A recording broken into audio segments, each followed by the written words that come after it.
Do you ever realize you were the fan of somebody you didn't know that you were actually a fan of?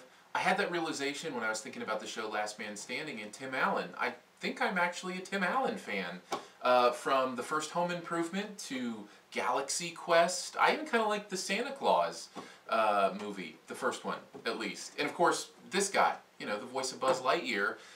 Tim Allen has had an impact on kind of my pop culture world. And Last Man Standing, it's no different. I kind of like the show, which is really a surprise for me because I was not expecting to like it at least as much as I do. Be very clear about this up front.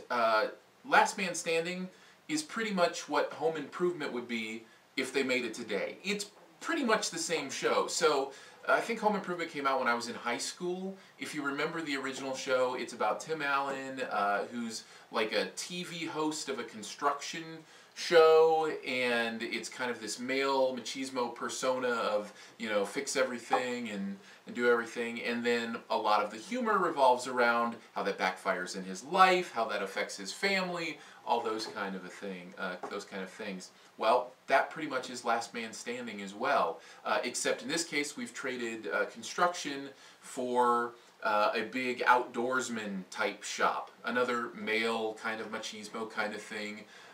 Bass Pro kind of idea, you know, an outdoor shop. And he even has some things where he promotes his show by doing like YouTube videos and looking into a camera. But that one hits a little close to home.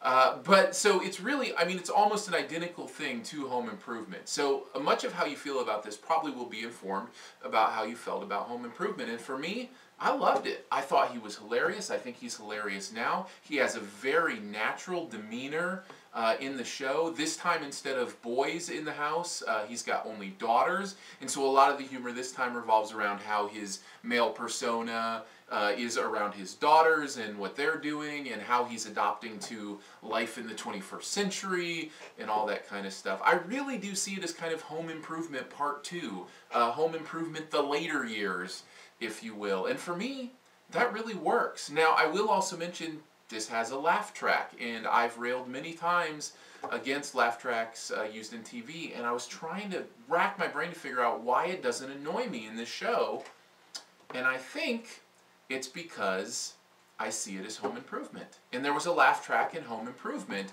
and so I see it as kind of a show from that era instead of a modern show. Whatever justification I'm using, it seems to be working because I actually look forward to the show on a week-by-week basis. It makes me smile, it makes me laugh, and makes me realize I'm actually a fan of Tim Allen.